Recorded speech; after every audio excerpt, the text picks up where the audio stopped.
Now we have this heading and based on that we have this question जो आपके exam में आया हुआ है। हेडिंग क्या है? Binding energy and binding energy पर न्यूक्लियन। पहले कंसेप्ट क्लियर कर लेते हैं। दरअसल है क्या कि कोई भी जो न्यूक्लियस होता है कि उसके अंदर बहुत सारे प्रोटॉन होते हैं और बहुत सारे उसके अंदर न्यूक्लियन होते हैं। ठीक है, यहाँ पर मैंने 4 प्रोटॉन बना लिए, 3 न्यूट्रॉन बना लिए just for understanding. May not be, may be ऐसा हो सकता है कि न्यूक्लियस में ऐसा ही हो कि 4 प्रोटॉन और 3 न्यूट्रॉन हो, और हो सकता है ना भी हो। तो ये जो न्यूक्लियस है, आप यहाँ पर देख रहे हो कि in total 7 number of particles are there. पहले ऐसा नहीं होता कि सारे पार्टिकल एक स्फीयर के अंदर होते हैं और इनके बीच में एक प्रॉपर पैकिंग होती है और न्यूक्लियस होता है। नहीं, ये तो बाद में होता है। पहले होता क्या है कि जितने भी प्रोटॉन हैं, यहाँ पे 4 हैं, तो चारों प्रोटॉन दूर दूर होते हैं। इनका आपस में कोई रिलेशन नहीं होता है, कोई वास्ता नहीं होता है, इसका इस पर कोई इफेक्ट नहीं होता है। और ऐसे ही न्यूट्रॉन माना जाता है, ये बहुत दूर दूर होते हैं। Proton and neutron in initial situation suppose to be not interacting with each other, right. अब होता क्या है कि धीरे धीरे ड्यू टू सम रीज़न ये पास में आते हैं, नहीं आ रहे होते हैं तो इन्हें लाया जाता है। और फिर ये जब पास में आते हैं तो एकदम से सपोज करो ऐसा होता है कि कोई एक फोर्स है, जिसे आप जानते भी हो न्यूक्लियर फोर्स के नाम से, इफेक्टिव हो जाता है और फिर ये इस स्फेरिकल बाउंड्री के अंदर सपोज करो कन्फाइंड हो जाते हैं और हम फिर कहते हैं कि न्यूक्लियस बन गया।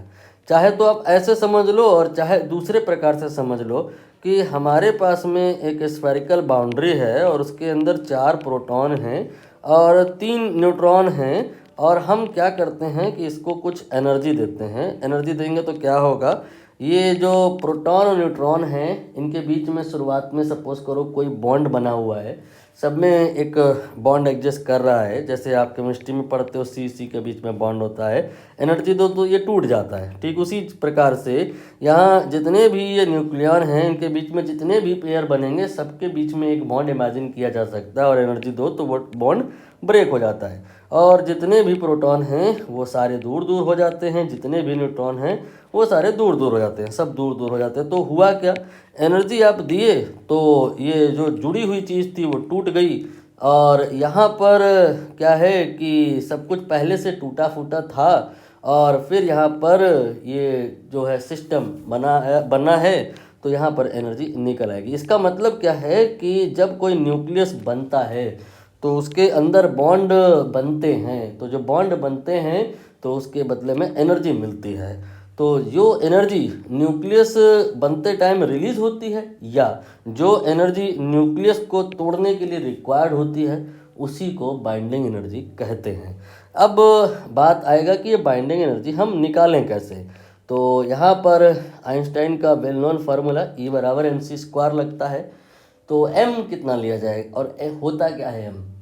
दरअसल यहाँ पे होता क्या है कि वो वाली गणित नहीं वैलिड है कि अगर 1 केजी और 1 केजी को जोड़ दिया जाए तो 2 केजी आए ना, यहाँ ऐसा नहीं होता है।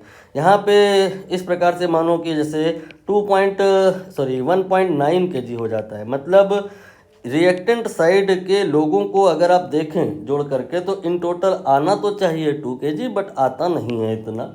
ये आपका आता है 0.1 केजी कम। तो जो ये मास में डिफेक्ट हुआ है, ये मास जो कम हुआ है वही यहाँ पे रखा जाता है, तो बाइंडिंग एनर्जी निकल आती है। तात्पर्य ये है कि ये जितने प्रोटॉन हैं जितने न्यूट्रॉन हैं इन सबको अगर हम जोड़ दें, इन सारे लोगों के मास जोड़ दें, तो ऐसा अपील हमारे मन में रहता है, गट फील हमारी कहती है कि इस न्यूक्लियस के मास के बराबर होगा, क्योंकि न्यूक्लियस के अंदर वही सारे न्यूक्लियन ही तो हैं जो यहाँ थे, बट वो पहले अलग थे और अब यहाँ पर ये बाउंड्री के अंदर हैं। तो बाउंड्री के अंदर जब होते हैं उस सिचुएशन में इस न्यूक्लियस का जो मास होता है, इनके इंडिविजुअल जो कंस्टिट्यूएंट्स होते हैं उनके मास के टोटल के बराबर नहीं होता है, इसी को मास डिफेक्ट कहते हैं।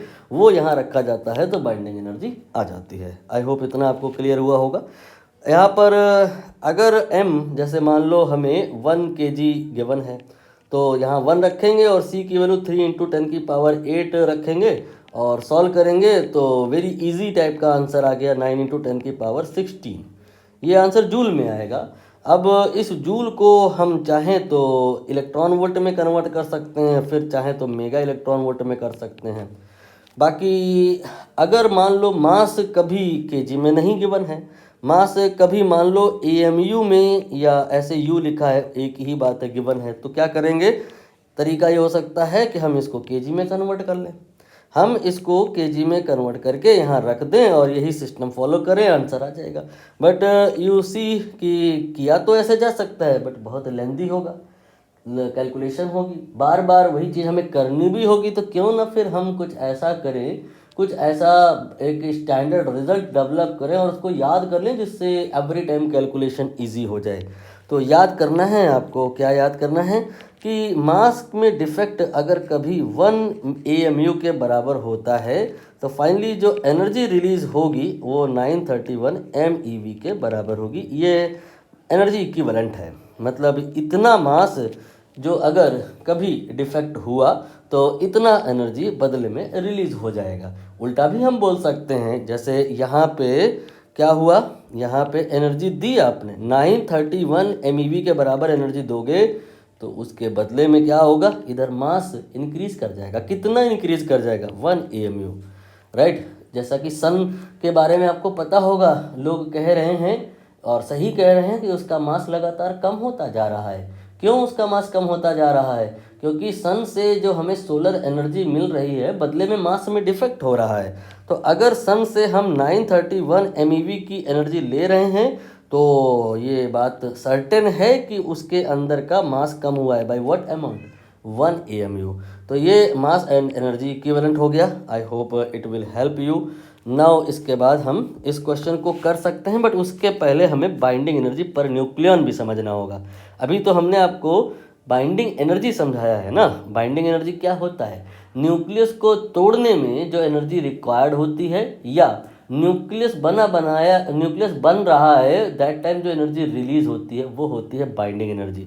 बाइंडिंग एनर्जी ये क्लियर हुआ। नाउ बाइंडिंग एनर्जी पर न्यूक्लियन ये क्या होता है।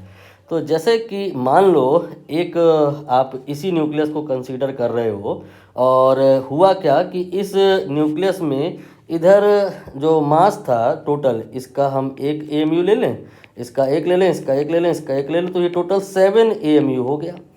ऐसा लगता है कि इसके अंदर यही तो सातों न्यूक्लियन हैं, तो इसका मास 7 AMU होगा। लेकिन 7 AMU नहीं, एक्सपेरिमेंट से किसी ने मेज़र किया और ऐसा मान लो कि पाया गया कि इसका जो मास था वो 6 AMU था। तो 7 AMU was expected mass from the conservation of mass principle, but actually it was found that कि ये तो 6 ही आ रहा है, तो 1 AMU के बराबर का मास में यहाँ डिफेक्ट हुआ, एंड करस्पॉन्डिंगली जो इक्विवेलेंट एनर्जी है वो 931 है, तो यहाँ पर वो एनर्जी जनरेट हो जाएगी। तो ये 931 MeV जो एनर्जी निकली है ये बाइंडिंग एनर्जी है। Again I am telling, it is not binding energy पर न्यूक्लियन, ये बाइंडिंग एनर्जी है। बाइंडिंग एनर्जी पर न्यूक्लियन ये क्या है, ये देखना पड़ेगा कि ये जो न्यूक्लियस बना है इसमें कितने न्यूक्लियन टुगेदर हुए हैं। यहाँ पर 1 2 3 4 5 6 7 न्यूक्लियन टुगेदर हुए हैं। तो 931 MeV ये तो बाइंडिंग एनर्जी है, लेकिन बाइंडिंग एनर्जी पर न्यूक्लियन आप समझ गए होंगे क्या होगा, एक न्यूक्लियन के करस्पॉन्डिंग कितना बाइंडिंग एनर्जी है। तो बस देख लो कितने हैं, डिवाइड बाय दैट कर दो, ठीक है। इसका क्या फ़ायदा है, इसको जैसे हम सॉल्व करें तो कितना आएगा, ये 1 आएगा, यहाँ से ये 2 हो गया, तो ये आपका फिर से 3 हो जाएगा और यहाँ 2 बचेगा। ये तो बहुत अच्छा हुआ, परफेक्टली सॉल्व हो गया। एक बार चेक कर लें, 7 यहाँ पे हो गया 1, चलो ठीक है, आप कंसेप्ट समझिएगा। 133 MeV जो आया है ये आपका बाइंडिंग एनर्जी पर न्यूक्लियन है, और यहाँ पे 931 जो आया है ये बाइंडिंग एनर्जी है इन टोटल। तो दोनों में इंटरचेंज करना समझ गए। जो अगर कभी बाइंडिंग एनर्जी नोन है, नंबर ऑफ न्यूक्लियन से डिवाइड कर देना तो बाइंडिंग एनर्जी पर न्यूक्लियन आ जाएगा। और जब कभी बाइंडिंग एनर्जी पर न्यूक्लियन नोन हो तो नंबर ऑफ न्यूक्लियन से यहाँ पे क्या कर देना, मल्टीप्लाई कर देना, तो बाइंडिंग एनर्जी इन टोटल आ जाएगा।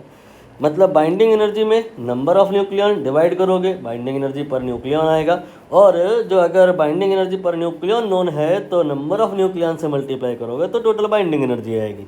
दैट्स इट, पिक्चर खत्म हो गई है। प्रश्न की बात करें तो यहाँ पर कह रहे हैं डिफरेंस इन इट्स मास। एक न्यूक्लियस है ये जो बना है, इसका मास कुछ मान लो अगर हम x माने, और इसके अंदर 7, ये देखिए लिखा है ना 7, ये 7 बता रहा है कि इसके अंदर टोटल 7 न्यूक्लियन हैं।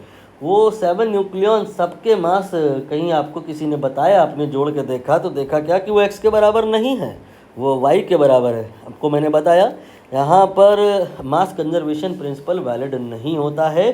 यहाँ पर 7 न्यूक्लियन, अगर 1 kg का एक न्यूक्लियन मैं मान लूँ तो 7 न्यूक्लियन जुड़ करके लगता है कि 7 kg होगा, लेकिन एक्सपेरिमेंटली निकालोगे तो वो 7 kg नहीं आएगा, उससे कुछ कम आएगा। तो ये जो मास का डिफेक्ट है वही इन्होंने कहा है कि कितना है डिफरेंस इन मास, वो 21 AMU के बराबर है। तो 1 AMU के बराबर अगर होता मास का डिफेक्ट तो उसके बदले जो एनर्जी न्यूक्लियस के बनते टाइम रिलीज होती दैट विल बी 931, और इतनी ही हमें चाहिए होती अगर बना बनाया न्यूक्लियस हमें तोड़ना होता देन।